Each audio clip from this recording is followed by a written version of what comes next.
desde lejos, caminos de tiza, abriendo surcos este oficio labrador. Ayer, hoy y siempre. Banco Credicop Cooperativo. La banca solidaria.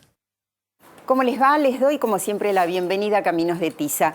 Ustedes saben que se ejerce la docencia en un tiempo y un espacio, en un contexto político, social, económico, cultural. Ahora bien, ¿se toma en cuenta esto a la hora de redefinir la tarea docente? Nosotros al encuentro de nuestro invitado.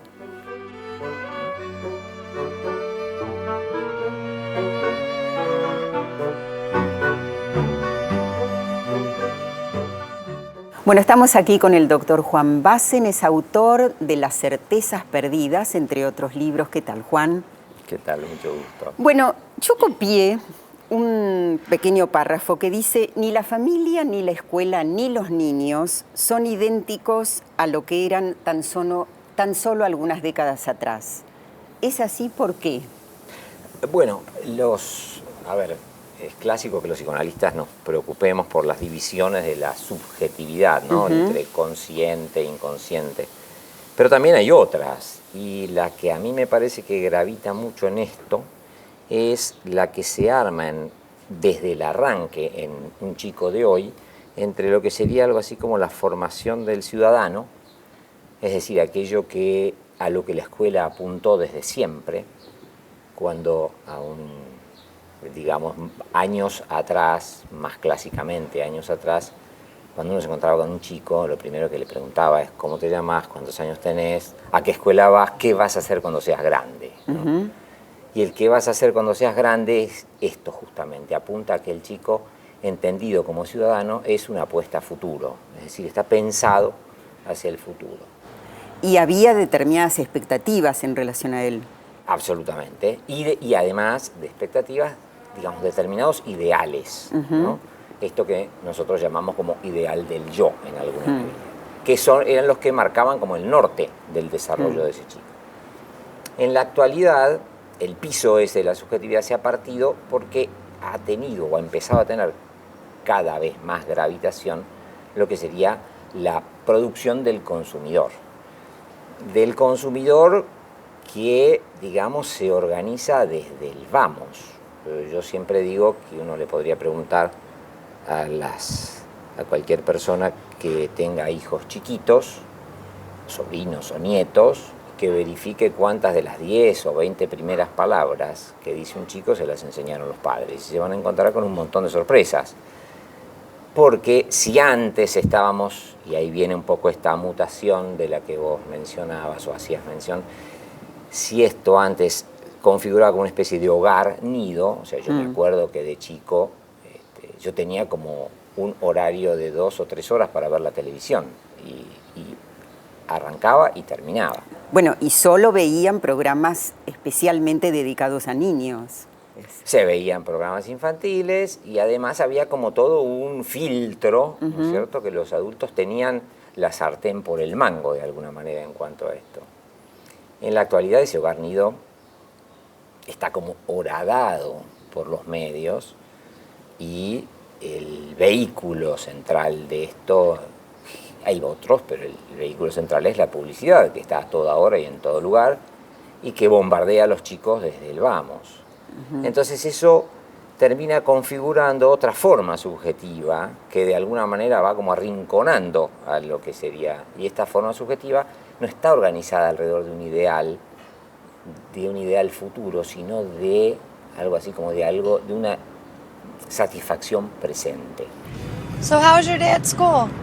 Fine. Hey, I had a good meeting with Miss Butler this time. I kind of liked her. What did she say? Well, she said that you weren't turning in your homework assignments. And I told her I know he doesn't because I check them every night. She said she found a big chunk of them crumpled up at the bottom of your backpack. She didn't ask for them. Well, baby, she doesn't have to. You're just supposed to turn them in. And she said you're still staring out the window all day. Not all day. And she said that you destroyed her pencil sharpener. Not on purpose. Wait, she said that you crammed a bunch of rocks in it. I thought if we could sharpen pencils, maybe we could sharpen rocks. Well, what were you going to do with a bunch of sharpened rocks? I was trying to make arrowheads for my rock collection. Bueno, mencionaste la subjetividad en distintos momentos, es algo que hoy está en el discurso permanentemente. ¿Cómo podemos definir qué es la producción de subjetividad? La producción de subjetividad es como la forma... A ver, la subjetividad podría ser algo así como la forma en que somos. Y cómo somos se va armando a partir de ciertas, digamos así, como matrices. Sin duda que la central, sobre todo para el psicoanálisis, es la familia, la vinculación con la madre, con el padre, que va como formando a un sujeto. Y esa formación incluye algo clave, que es como una apropiación de lo que la sociedad y la cultura ofrecen. Cuando se habla, por ejemplo, creo que de una manera a veces forzada y exagerada, de dificultades o trastornos en el desarrollo, se supone que el chico cual poroto tiene todo en su germen y lo único que hay que hacer es regarlo. Y esta idea del desarrollo no se condice con lo que pasa con el ser humano, que es, y con el bebé humano, que es como que nace programado para ser reprogramado. Y me refiero, por ejemplo, a que el lenguaje no tiene cabida en ningún gen. Entonces, si un chico no habla, es porque hay una dificultad central en la apropiación de ese lenguaje. Y, en todo caso, en los mediadores. En el vínculo. En el vínculo que se establece o que lo ayudan o no a establecer a ese chico con el lenguaje y con el medio sociocultural. Por supuesto que puede haber limitaciones desde el chico, desde el vamos, y las hay en muchos casos. Pero es muy diferente pensar al chico como alguien en desarrollo, en este sentido, como yo decía, de la germinación, que alguien que está produciéndose por apropiación. Y entonces la apropiación ya pone de entrada al contexto, y el contexto es el que nos va haciendo humanos. De alguna manera, como dice ese genetista, va reprogramando a ese que, si no, no se humanizaría, como lo muestran los ejemplos de los chiquitos que han sido encontrados, a lo mejor criados por lobos o por gacelas, niños ferales, y muchas experiencias al respecto. Baby, it's in your nature.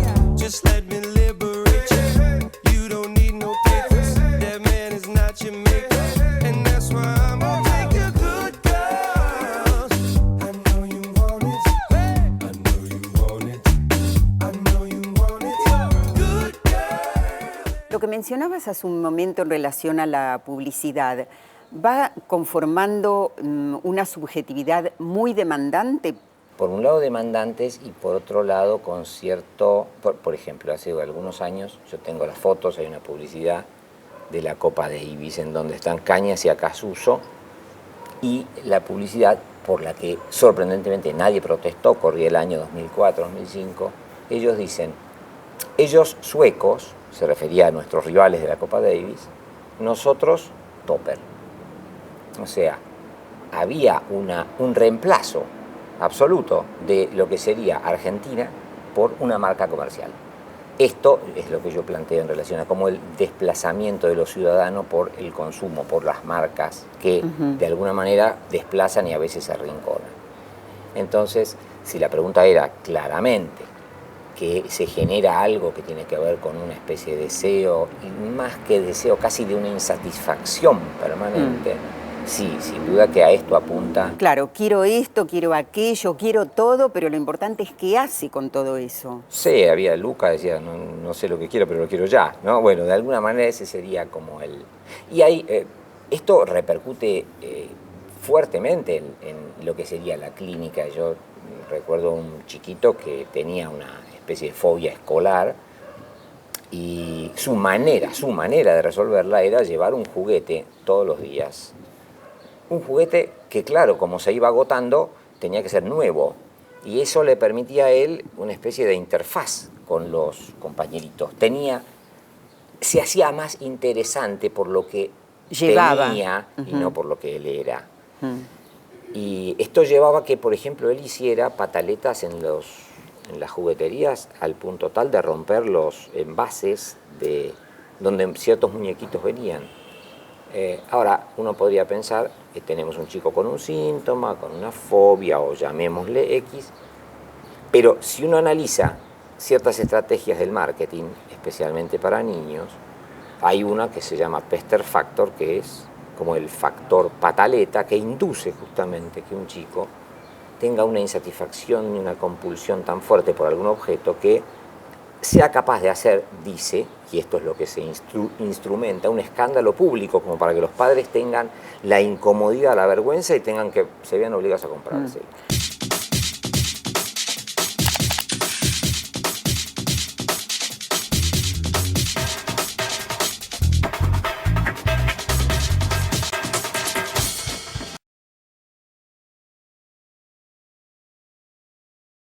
Que hemos decidido tomar la iniciativa en dar el debate en la educación en la Argentina.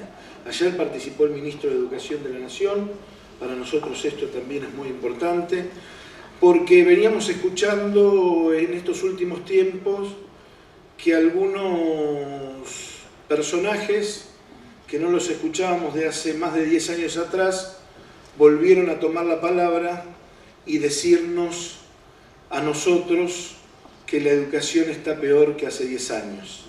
En realidad no decirnos a nosotros, decirle a la sociedad que la educación está peor que hace 10 años. Y sin duda, los que dicen eso no recorrieron nunca una escuela en los años 90 o fueron funcionarios de los gobiernos de los años 90 que hicieron de la educación, intentaron hacer de la educación solamente una mera contenedora social y formadora de mano de obra barata. No hay ninguna duda de eso. Por eso hoy el lema es más y mejor de educación y estamos pensando la educación para los próximos 10 años.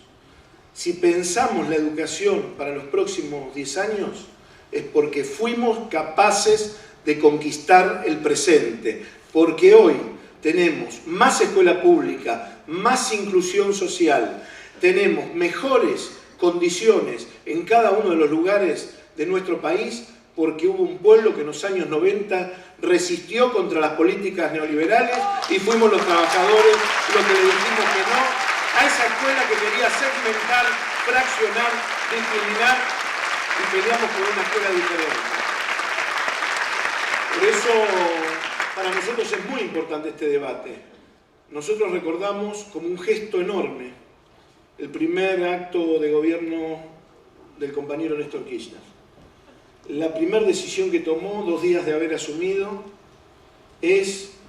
no 2 días de haber asumido, el primer día de haber asumido, el 26 de mayo, el 25 asumió, con la poca plata que quedaba en el Tesoro Nacional, tomar lo que era necesario para ir a reparar una injusticia grandísima que era pagarle a los maestros de Entre Ríos que durante 90 días no cobraron sus salarios en las políticas neoliberales que hoy reivindican algunos. Ese gesto que fue enorme y que dio el puntapié inicial de una década totalmente diferente a nosotros, después se corroboró convocando a las organizaciones sindicales y preguntándonos qué era lo que había que hacer en educación.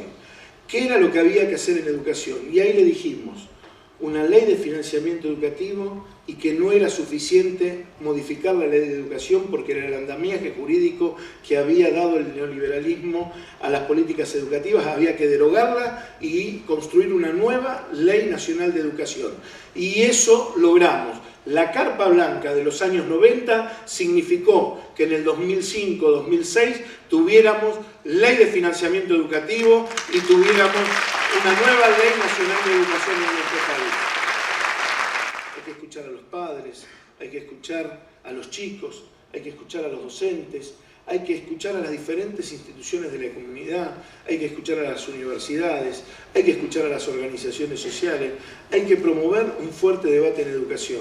Y nosotros con esta jornada venimos a proponerle al Gobierno Nacional que a partir de ahora y todo el año que viene nos animemos todos a dar el debate en educación que se necesita en este país, la educación que necesitamos para los próximos 10 años, porque fuimos capaces de conquistar la educación que tenemos ahora, que es una educación inclusiva, una educación con más recursos, que seguramente tiene problemas, pero es una educación que sin ninguna duda han mejorado las condiciones de los chicos de los años 90.